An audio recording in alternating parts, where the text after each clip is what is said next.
Hi everyone, ಎಲ್ಲರೂ ಹೇಗಿದ್ದೀರಾ? Hope ಎಲ್ಲರೂ ಚೆನ್ನಾಗಿದ್ದೀರಾ ಅಂದ್ಕೊಂಡಿದ್ದೀನಿ. ನಾನು ಕೂಡ ತುಂಬ ಚೆನ್ನಾಗಿದ್ದೀನಿ. ಇವತ್ತಿನ ವ್ಲಾಗ್ ಶುಕ್ರವಾರದ ವ್ಲಾಗ್ ಆಗಿರುತ್ತೆ, ಬಟ್ ಲೇಟಾಗಿ ಅಪ್ಲೋಡ್ ಮಾಡ್ತಾ ಇದ್ದೀನಿ, ಬೇಜಾರು ಮಾಡ್ಕೋಬೇಡಿ. ಮಾರ್ನಿಂಗ್ ಬೇಗ ಎದ್ದೆ, 6 ಗಂಟೆಗೆ ಎದ್ದು ಬಾಗಿಲು ತೊಳೆದು ರಂಗೋಲಿ ಬಿಟ್ಟು ಮನೆ ಕೆಲಸ ಎಲ್ಲ ಮುಗಿಸಿ ಸ್ನಾನ ಮಾಡಿ ದೇವ್ರ ಮನೆ ಎಲ್ಲ ಕ್ಲೀನ್ ಮಾಡಿಕೊಂಡೆ. ದೇವ್ರ ಮನೆ ಸಾಮಾನ ನಾನು ಯಾವಾಗಲೂ ವಾಶ್ ಮಾಡಲ್ಲ, 15 ಡೇಸ್ ಒನ್ಸ್ ಕ್ಲೀನ್ ಮಾಡ್ಕೊಳ್ತೀನಿ. ಓನ್ಲಿ ಏನಪ್ಪ ಅಂತಂದರೆ ಫ್ಲವರ್ಸು ಮತ್ತು ಏನೇನು ಗಲೀಜಿರುತ್ತೆ ಅದನ್ನು ಮಾತ್ರ ನಾನು ಕ್ಲೀನ್ ಮಾಡ್ತಾಯಿದ್ದೀನಿ. ಬಿಕಾಸ್ ಅಮಾವಾಸ್ಯೆ ಹುಣ್ಣಿಮೆ ಟೈಮಲ್ಲಿ ಅಷ್ಟೇ ನಾನು ದೇವ್ರ ಸಾಮಾನ ತೊಳೆಯೋದು. ನೆಕ್ಸ್ಟು ದೇವ್ರ ಮನೆ ಹೊಸ್ಲು ಕ್ಲೀನ್ ಮಾಡಿಕೊಂಡು ರಂಗೋಲಿ ಬಿಟ್ಕೊಂಡೆ. ಅಷ್ಟು ಪರ್ಫೆಕ್ಟಾಗಿ ಬರಲ್ಲ. ನೆಕ್ಸ್ಟು ಮೈನ್ ಬಾಗಿಲಿಗೆ ಅರಶಿನ ಹಚ್ಚಿ ಅರಶಿನ ಕುಂಕುಮ ಇಟ್ಟು ರಂಗೋಲಿ ಹಾಕ್ಕೊಂಡೆ. ನಾನು ಪ್ರತಿ ಸತಿ ಪೂಜೆ ಮಾಡಬೇಕಾದ್ರೂ ಹೊಸ್ಲು ಪೂಜೆ ಮಾಡ್ತೀನಿ. ಸೊ ಅದಕ್ಕೋಸ್ಕರ ಹೊಸ್ಲಿಗೆ ರಂಗೋಲಿ ಇಟ್ಟು ಅರಶಿನ ಕುಂಕುಮ ಎಲ್ಲ ಇಡ್ತೀನಿ ನಾನು. ಅದು ಅಭ್ಯಾಸ. ನನಗಷ್ಟು ಚೆನ್ನಾಗಿ ರಂಗೋಲಿ ಹಾಕೋದಕ್ಕೆಲ್ಲ ಬರಲ್ಲ, ನನಗೆ ಬರುತ್ತೋ ಅಷ್ಟು ಹಾಕಿದ್ದೀನಿ.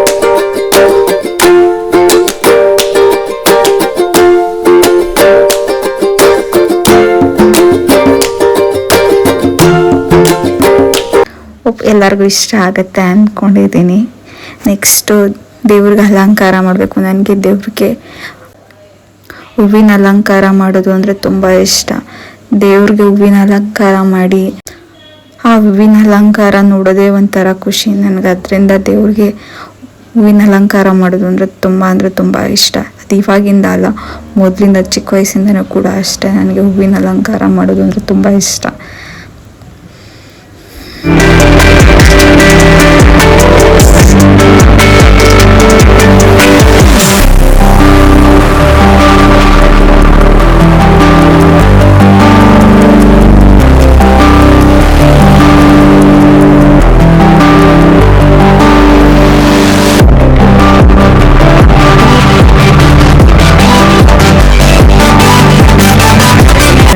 ರೆಡಿಯಾಗಿ ಪೂಜೆ ಮಾಡೋಣ ಅಂತ ಬಂದೆ. ಈ ಬ್ಯೂಟಿಫುಲ್ ಸ್ಯಾರಿನ ವೇರ್ ಮಾಡ್ತಿದ್ದೆ, ಬಿಕಾಸ್ ನಾನು ಟೆಂಪಲ್ಗೆ ಹೋಗ್ಬೇಕು ಅಂದ್ಕೊಂಡಿದ್ವಿ. ಸೊ ಅದಕ್ಕೋಸ್ಕರ ಸ್ಯಾರಿ ವೇರ್ ಮಾಡ್ತಾ ಇದ್ದೀನಿ. ನಾನು ರೆಡಿ ಆಗೋದು ಇಷ್ಟೇ, ಮಾಯ್ಶ್ಚರೈಸರು, ಸನ್ಸ್ಕ್ರೀನ್ ಅಷ್ಟೇ ನಾನು ರೆಡಿ ಆಗೋದು. ಬೇರೆ ಯಾವುದೇ ಪ್ರಾಡಕ್ಟ್ಸ್ ನಾನು ಜಾಸ್ತಿ ಯೂಸ್ ಮಾಡಲ್ಲ. ಏನಾದರೂ ಫಂಕ್ಷನ್ ಟೈಮಲ್ಲಷ್ಟೇ ಫೌಂಡೇಶನ್ ಯೂಸ್ ಮಾಡೋದು. ನಾರ್ಮಲ್ ಟೈಮಲ್ಲೆಲ್ಲ ಬರೀ ಮಾಯ್ಶ್ಚರೈಸರು, ಸನ್ಸ್ಕ್ರೀನ್ ಅಷ್ಟೇ ನಾನು ಯೂಸ್ ಮಾಡೋದು ಫೇಸ್ಗೆ. ಬಿಕಾಸ್ ನನ್ನ ಫೇಸ್ ತುಂಬ ಸೆನ್ಸಿಟಿವ್ ಇದೆ. ಏನಾದರೂ ಬೇರೆ ಯೂಸ್ ಮಾಡಿದ್ರು ನನಗಾಗಲ್ಲ.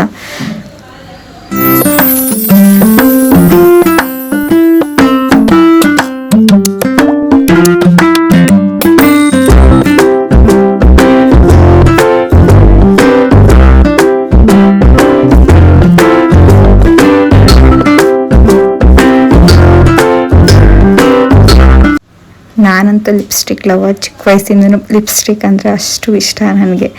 ಎಲ್ಲೇ ಹೋದರೂ ನನಗೆ ಲಿಪ್ಸ್ಟಿಕ್ ಇಲ್ಲದೆ ಹೊರಗಡೆ ಹೋಗಲ್ಲ ನಾನು.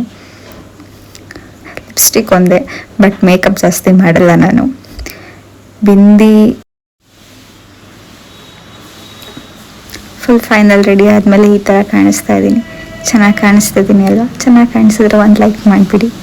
ನೆಕ್ಸ್ಟ್ ದೇವ್ರ ಪೂಜೆ ಮಾಡೋಣ ಅಂತ ದೇವ್ರ ಪೂಜೆ ಮಾಡ್ಕೊಳ್ತಾ ಇದ್ದೀನಿ.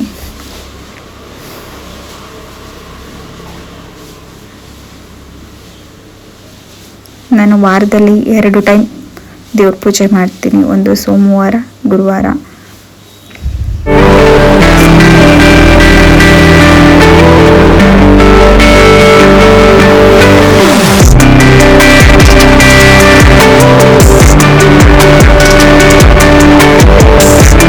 ಎಲ್ಲ ಮುಗಿಸಿ ನಾವು ಟೆಂಪಲ್ಗೆ ಹೋಗ್ಬೇಕು ಅಂದ್ಕೊಂಡಿದ್ವಿ. ಟೆಂಪಲ್ಗೆ ಹೋಗ್ತಾ ಇದೀವಿ. ಈಗ ಹೋಗ್ತಿರೋ ಟೆಂಪಲ್ ಒಂದು ಟೈಮಲ್ಲಿ ಫುಲ್ ಫೇಮಸ್ ಆಗಿತ್ತು. ನನಗೂ ಕೂಡ ತುಂಬ ಇಷ್ಟ ಈ ಟೆಂಪಲ್ಲು. ಯಾವುದಪ್ಪ ಅಂತ ಅಂದರೆ ಕೌಡ್ಗೆರೆ ಚಾಮುಂಡೇಶ್ವರಿ ಟೆಂಪಲ್. ಅದಕ್ಕೆ ನಾನು ಸಂತು ಇಬ್ಬರು ಹೋದ್ವಿ. ನಾವು ಹೋಗೋ ಟೈಮಲ್ಲಿ ಪೂಜೆ ಆಗ್ತಾಯಿತ್ತು. ನಾವು ಹೋಗಿದ್ದು ಸಂಜೆ ಟೈಮಲ್ಲಿ. ಪ್ರತಿ ಶುಕ್ರವಾರ ಸಂಜೆ 6 ಗಂಟೆಗೆ ಇಲ್ಲಿ ಪೂಜೆ ನಡೆಯುತ್ತೆ.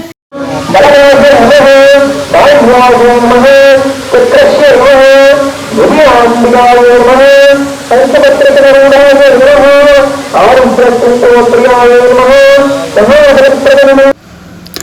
ನಾವು ಕೂಡ ಆ ದೀಪಾರಾಧನೆಯಲ್ಲಿ ಭಾಗಿಯಾದ್ವಿ, ನಾವು ಕೂಡ ಪೂಜೆ ಸಲ್ಲಿಸಿದ್ವಿ. ನೀವು ಕೂಡ ಇಲ್ಲಿ ಪೂಜೆ ಮಾಡಬೇಕು, ಈ ಥರ ದೀಪಾರಾಧನೆ ಮಾಡಬೇಕು ಅಂತಂದರೆ ಪ್ರತಿ ಶುಕ್ರವಾರ ಇಲ್ಲಿ ಈ ಪೂಜೆ ನಡೆಯುತ್ತೆ. ನೀವು ಕೂಡ ಇಲ್ಲಿ ಈ ಪೂಜೆನ ಆರಾಮಾಗಿ ಮಾಡ್ಕೋಬೋದು, ಯಾಕಂದರೆ ಜಾಸ್ತಿ ಜನ ಕೂಡ ಇರಲ್ಲ. ಆರಾಮಾಗಿ ನೆಮ್ಮದಿಯಿಂದ ಪೂಜೆ ಮಾಡ್ಬೋದು ನೀವಿಲ್ಲಿ. ನಾವು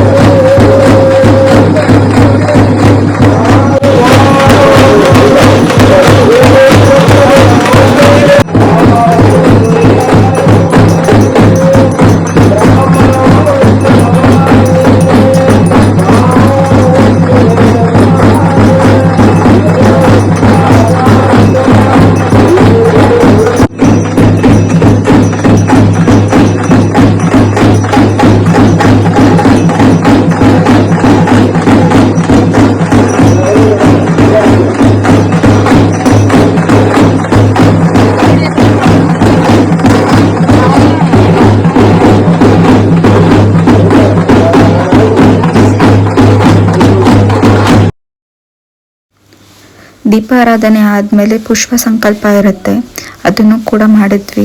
ಅದು ಕ್ಲಿಪ್ಪಿಗೆ ತೊಗೊಂಡಿಲ್ಲ, ಸೊ ಅದಕ್ಕೋಸ್ಕರ ಅಪ್ಡೇಟ್ ಮಾಡಿಲ್ಲ ನಾವು. ಮತ್ತು ಅದಾದಮೇಲೆ ರಥ ಇಳಿಯೋ ಸೇವೆ ಇರುತ್ತೆ, ಅದನ್ನು ಕೂಡ ಕಂಪ್ಲೀಟ್ ಮಾಡಿದ್ವಿ ನಾವು.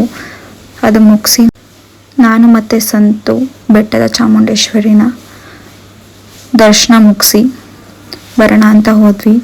ತಾಯಿ ದರ್ಶನ ಅಂತೂ ತುಂಬ ಚೆನ್ನಾಗಾಯಿತು. ತಾಯಿ ದರ್ಶನನ ಆ ಲೈಟಿನ ಬೆಳಕಲ್ಲಿ ನೋಡೋದೇ ಒಂಥರ ಖುಷಿ, ಕಣ್ಣಿಗೆ ಹಬ್ಬ ಅಂತಲೇ ಹೇಳ್ಬೋದು. ತುಂಬ ಚೆನ್ನಾಗಿ ದರ್ಶನ ಅಂತೂ ಆಯಿತು.